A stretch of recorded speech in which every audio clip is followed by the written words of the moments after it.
Fala galera, chegando aqui para mais uma belíssima aula do nosso projeto Evolução. E hoje vamos falar de... Não vamos falar de Vitão e Luísa Sonza. Vamos falar de corrupção de menores. Isso mesmo. Hoje trago para vocês mais um tema, né, que vem além do processo penal, do Código de Processo Penal. E é um tema recorrente nas avaliações, independente do exame que se faça, até porque é um tema que normalmente podemos ver incluído em outras questões, né? Então, assim, continuem com a gente. Se vocês não se inscreveram no canal, se inscrevam, deixa o like aí, dá o joinha. E é isso, um abraço.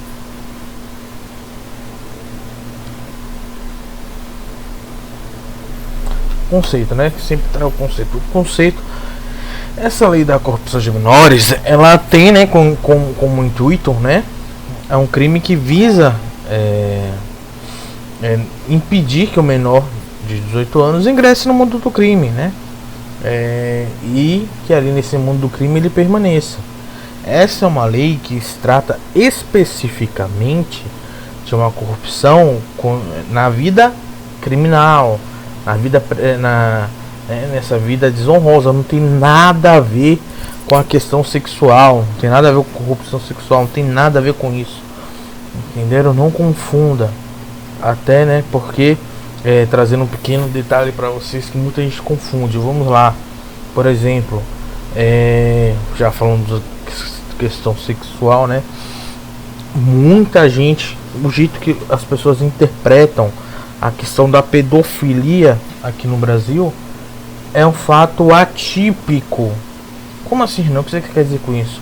Muita gente acha que no Brasil, se uma pessoa maior de 18 anos, independente da idade, ela pode ter 70 anos e ela tem relação sexual consentida com uma pessoa maior de 14 anos. Muita gente acha que isso se trata de pedofilia, mas não é pedofilia. Entendo, isso é importantíssimo para o exame de vocês. O que é configurado o crime de pedofilia aqui no Brasil? Quando você mantém relações sexuais com uma pessoa menor de 18 anos e você acaba registrando, né, essas relações sexuais. Vocês podem fazer a questão de vídeos, né, fotos, e quando você divulga ou você armazena esses produtos, você acaba cometendo o crime de pedofilia. Entenderam? Mas e o sexo? Tem algum problema? Eu falei que se for maior de 14 anos não tem problema nenhum. Se for menor de 14 anos, aí a gente não fala de pedofilia. Aí a gente fala de estupro de vulnerável. Independente se é um sexo consentido ou não, se é uma relação consentido ou não. A pessoa tem 13 anos, namora com um menino de 19, é consentido, inclusive os pais apoiam. É estupro de vulnerável e os pais também entram com participação no crime. Entenderam? Então, vamos lá, vamos voltar ao que importa. Só uma dica para vocês, porque eu acho importantíssimo. Estou sentindo que isso vai vir para vocês. A questão do crime de corrupção de menores, né? Era um crime que ela estava na lei 2.252/54, para vocês terem ideia. Isso é uma lei da época que era Getúlio Vargas, o presidente do Brasil, e o vice, né, era Tancredo Neves. Essa lei foi assinada por Getúlio Vargas.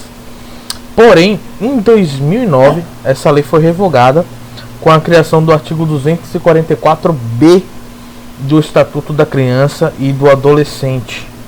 Então, assim, antes que se fale, o pessoal agora quer proteger os menores e tudo mais. Não, isso aí a gente já vê, há muitos anos. Em 1954 já existia uma lei que se falava disso, né? Só foi mais adequada em 2009 para que se encaixasse exatamente no que ao que pertencia, um código próprio do Estatuto da Criança e do Adolescente, né? E a corrupção de menores não é, cara. Ela é uma lei, né, que se encontra, né,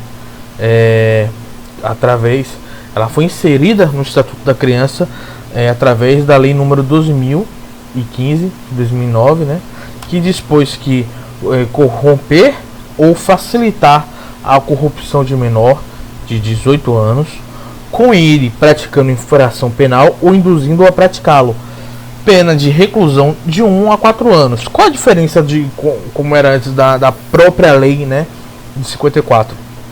A lei de 54 trazia esse mesmo essa mesma pena, porém ainda tinha um plus. Além dessa pena, tinha uma multa do qual deveria ser paga, que seria de 1.000 a 10.000 cruzeiros. Ó, cruzeiros, vocês terem ideia de quanto que é antigo, que era antiga essa lei, né? E não, devido ao fato, né, de já estarmos há um longo tempo em que não trabalhamos mais com a moeda cruzeiro, também o que eu achei, né, que também deveriam se adequar, que não modificaram, foi a questão da pena. A pena de 1 a 4 anos, eu acho que ainda é uma pena que é um pouco excessiva perto de outros tipos de crimes. Podemos ver que tipos criminais, né, como eu trouxe até para vocês, alguns tipos criminais até de contravenções que a gente poderia até interpretar com um pouco, que seriam um pouco mais gravosas que uma corrupção de menores, né? Não só de quando eu trago, né, a questão das contravenções, mas se a gente for interpretar crimes de tentativa, por exemplo, tem uma pena muito parecida com uma corrupção de menores. Então acho que a pena de corrupção de menores 1 a 4 anos é um pouco elevado, né? Mas vamos lá. Incorre nas penas previstas no caput desse artigo quem pratica as condutas ali tipificadas utilizando-se de qualquer meios eletrônicos, inclusive as salas de bate-papo da internet. Essa lei, como eu disse, foi inclusa em 2009. Só que percebam, o que é algo válido hoje, amanhã já pode ser antiquado. Então, a lei fala o que podemos ver aqui? Sala de bate-papo da internet. O que seria esse sala de bate-papo da internet? Bate-papo wall? Naquele ano, talvez, seria algo ainda que poderia ser válido. Hoje é algo válido? Não.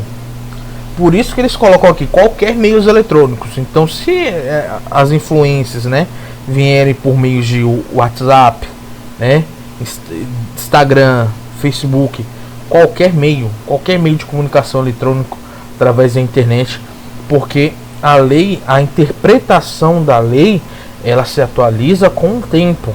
Então, por isso que essa questão do bate-papo a gente pode interpretar, né, de várias formas possíveis. Então, vemos aqui o parágrafo 2º, que diz que as penas previstas no caput desse artigo são aumentadas de 1/3 no caso da infração cometida ou induzida estar incluída no rol do artigo 1º da Lei 8.072 de 90. E o que é essa lei? Essa lei se trata dos crimes hediondos. Então, quem corrompeu um menor a praticar um crime hediondo ou equiparado a hediondo vai sofrer esse aumento de pena, de 1/3. Então, a classificação do crime. Podemos ver que desde a redação anterior já se discutia uma questão que precisou se interpretar perante os tribunais e tudo mais sobre esse tipo de criminal. É um tipo de crime formal ou material? Até porque eu já trouxe para vocês, professores de penal já devem também ter entrado nesse assunto, que um crime formal é aquele crime que não exige que se tenha uma prova. Então, naquele momento que ele é praticado, né? Então, vamos falar assim, a questão de um crime contra a honra. Você falou que aquilo de mim, então só o ato de falar, né? Já só a prática já se consumou o crime. Já o crime material é aquele crime que deixa rastros. Então tem que haver maior estudo sobre a prática daquele crime para se saber se realmente houve. E todo crime material tem aquela complexidade que eu já disse. Crime material é necessária a perícia, pois um crime material um crime material sem perícia, ele provavelmente vai ser julgado nulo. Então, assim, o que podemos observar com isso? Vocês acham que um tipo criminal como esse é um tipo de crime formal ou material? Bem, para encerrar essas discussões, o STJ, depois de julgar muitos processos acerca dessa discussão, chegou-se a um entendimento, e com isso se criou a súmula 500 do STJ, que fala exatamente de a configuração do artigo 244b do ECA, né, do Estatuto da Criança e do Adolescente, independe da prova efetiva da corrupção do menor, por se tratar de um delito formal, né? Então, somente ao analisar e ver que o menor estava ali naquele crime em participo com alguém maior de 18 anos, ou então alguém maior de 18 anos influenciou que ele praticasse aquele crime, está configurado o crime da corrupção de menores.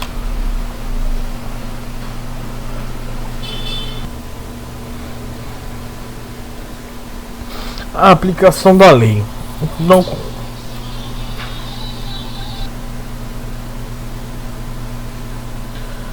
A ação penal para uma questão de corrupção de menores é uma ação penal pública e incondicionada, né? Ou seja, como já expliquei para vocês, independente, não precisa que o menor procure fazer um BO e denunciar a prática, dizer, eu fui influenciado para praticar esse crime. Não precisa disso. A partir do momento que ele toma notoriedade, né, em que, por exemplo, o doutor delegado de polícia identifica ali uma corrupção de menores, ele pode já lavrar nos autos da investigação sobre também a aplicabilidade desse artigo, né? E o doutor promotor de justiça, ele também, né, ao oferecer denúncia, ele pode incluir esse artigo nos seus pedidos, né? E o processo, né, de corrupção de menores, como a pena, é isso que eu digo, a pena vai até 4 anos. Então é um processo que, assim, pelo tipo penal, somente o tipo penal da corrupção de menores, um tipo penal que deveria ser julgado no juizado. Porém, né, devido a essa pena alta, ele não é julgado no juizado. Ele é julgado, né, na vara crime comum. E sujeito, porém, né, ele não está, como eu disse, não está sujeito à lei 9.099, que se trata, né, da lei do rito dos juizados, né, possível contra o criminal. Porém, como se trata de um crime, né, que, como eu falei, é um crime de menor potencial ofensivo, aí que vemos a questão, né, que é desproporcional, mas é entendida como crime de menor potencial ofensivo, né? Então, dessa forma,